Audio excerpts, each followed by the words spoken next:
সকলকে নমস্কাৰ আৰু মই আছোঁ এতিয়া মোৰ জোনালী সেন্দুৰীয়ালীৰ নতুন ষ্টুডিঅ' ZG মিউজিক ষ্টুডিঅ' আৰু আপোনালোকে দেখিছে চাৰিওফালে অকল গছ, ইয়াত বিভিন্ন ধৰণৰ গছ। মই ষ্টুডিঅ'টো বনোৱাৰ আগতে গছবিলাক লগাই লৈছোঁ আৰু এই গোটেই বছৰটো আমি ঘৰৰ ফল মূল খাইছোঁ, চব্জি খাইছোঁ ষ্টুডিঅ'ৰ, আৰু এটা সম্পূৰ্ণ গ্ৰীণ পৰিৱেশ। ঘৰটো মই গ্ৰীণ ৰাখিছোঁ সেইকাৰণে যিমান পাৰি ষ্টুডিঅ'টো। আৰু সম্প্ৰতি এটা হুলস্থুল এটা চলি আছে গছ কটাক লৈ। বিভিন্ন জেগাত দেখিছোঁ ডাঙৰ ডাঙৰ গছ কাটি দিবলগীয়া হৈছে, ৰাস্তা বনিছে, তাত কিবা বেলেগ বস্তু বনিছে। গতিকে আৰু চৰকাৰে কৈছে যে আমি গছ কাটিছোঁ যদিও আমি বিভিন্ন ঠাইত গছ ৰুইছোঁ তাক বেলেঞ্চ কৰিবৰ কাৰণে।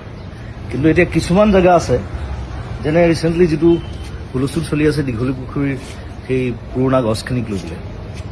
এতিয়া সেই গছখিনি হৈছে গোটেই দীঘলী পুখুৰীটোৰ সৌন্দৰ্য। এতিয়া সেইখিনি গছ কাটি যদি বেলেগ জেগাত গছ ৰুৱেও সেই দীঘলী পুখুৰীৰ সৌন্দৰ্যটো ঘূৰি আহিবনে, এইটো এটা ডাঙৰ প্ৰশ্ন।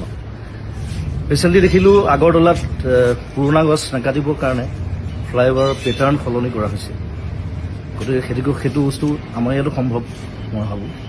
গতিকে মই চৰকাৰক আবেদন জনাইছোঁ যে যদি কিবা অপশ্যন আছে তেওঁলোকে সেই অপশ্যন গ্ৰহণ কৰক, যাতে সেই গছকেইজোপা দীঘলী পুখুৰী আমি বচাব পাৰোঁ।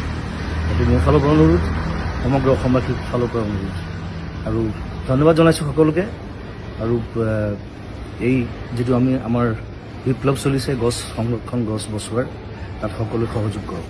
ধন্যবাদ, থেংক ইউ, বাই বাই।